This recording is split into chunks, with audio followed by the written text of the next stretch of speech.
ದ್ವಿಚಕ್ರ ವಾಹನ ಸವಾರರು ಒಂದು ಅಪ್ಡೇಟ್ ಅನ್ನು ಬಹಳ ಗಮನದಲ್ಲಿ ಇಟ್ಕೊಳ್ಳಿ. ನಮ್ಮ ದೇಶದ ರಾಷ್ಟ್ರೀಯ ಹೆದ್ದಾರಿ ಮತ್ತು ರೋಡ್ ಟ್ರಾನ್ಸ್ಪೋರ್ಟ್ ಡಿಪಾರ್ಟ್ಮೆಂಟ್ ಮಿನಿಸ್ಟ್ರಿಯಿಂದ ಒಂದು ಹೊಸ ಪ್ರಕಟಣೆ. ಜನವರಿ 1, 2026 ನಂತರ ದ್ವಿಚಕ್ರ ವಾಹನ ಸವಾರರ ಒಂದು ಸುರಕ್ಷತೆಗಾಗಿ ಹೊಸ ಕಾನೂನನ್ನ ಅವರು ಅನೌನ್ಸ್ ಮಾಡಿದ್ದಾರೆ.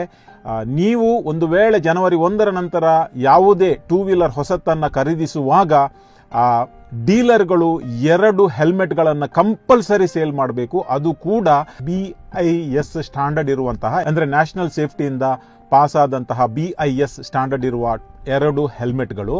ಮತ್ತು ಇನ್ನೊಂದು ವೆರಿ ಇಂಪಾರ್ಟೆಂಟ್ ಅಪ್ಡೇಟ್ ಏನೆಂದರೆ, ಎಲ್ಲ ದ್ವಿಚಕ್ರ ವಾಹನಗಳು 125cc ಮೇಲೆ ಆಂಟಿ ಬ್ರೇಕ್ ಸಿಸ್ಟಮ್ ಅನ್ನ ಅಳವಡಿಸಲೇಬೇಕು. ABS. ಏನಿದು ABS ಅಂದ್ರೆ, ಇವಾಗ ಕೆಲವು ಟೂ ವೀಲರ್ಸ್ಗಳಲ್ಲಿ ನೀವು ಬ್ರೇಕ್ ಹಾಕಿದ ಕೂಡಲೇ ಅಲ್ಲೇ ಜಾಮ್ ಆಗಿ ಅಲ್ಲೇ ಸ್ಕಿಡ್ ಆಗಿ ಅದೆಷ್ಟೋ ಆಕ್ಸಿಡೆಂಟ್ಗಳು ಆಗ್ತವೆ. ಆದರೆ ಇನ್ನು ಮುಂದೆ ABS ಸಿಸ್ಟಮ್ ಕಂಪಲ್ಸರಿ ಮಾಡಿದ ನಂತರ ನಿಮ್ಮ ಬ್ರೇಕ್ ಲಾಕ್ ಆಗುವುದಿಲ್ಲ, ಅದು ಸ್ಲೋಲಿ ರಿಲೀಸ್ ಆಗಿ ಆಕ್ಸಿಡೆಂಟ್ನಿಂದ ನಿಮಗೆ ಸೇವ್ ಮಾಡ್ತದೆ.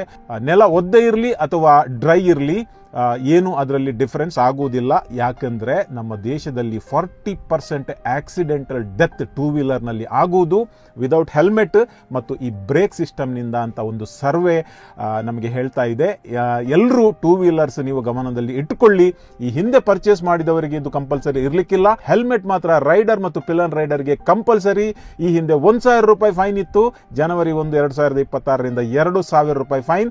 ಈ ಅಂಶಗಳನ್ನು ಗಮನದಲ್ಲಿ ಇಟ್ಟುಕೊಂಡು ಬೇರೆಯವರಿಗೆ ಕೂಡ ಹೇಳಿ, ನಮ್ಮ ದೇಶ ಟೂ ವೀಲರ್ಸ್ ಬಿಡ್ಲಿಕ್ಕೆ ಸೇಫ್ ಆಗಿರ್ಲಿ ಅಂತ ನಮ್ಮ ಆಶಾಭಾವನೆ. ಇನ್ನೊಂದು ಅಂಶ, ಬಹುಶಃ ರೂಮರ್ಸ್ ನಡೀತಾ ಇದೆ ಟೂ ವೀಲರ್ಸ್ ಗಳಿಗೆ ಕೂಡ ಟೋಲ್ ಅನ್ನ ಇಂಪೋಸ್ ಮಾಡ್ತಾರಂತ. ಅದು ಸುಳ್ಳು, ಲುಂಗಿ ನ್ಯೂಸು.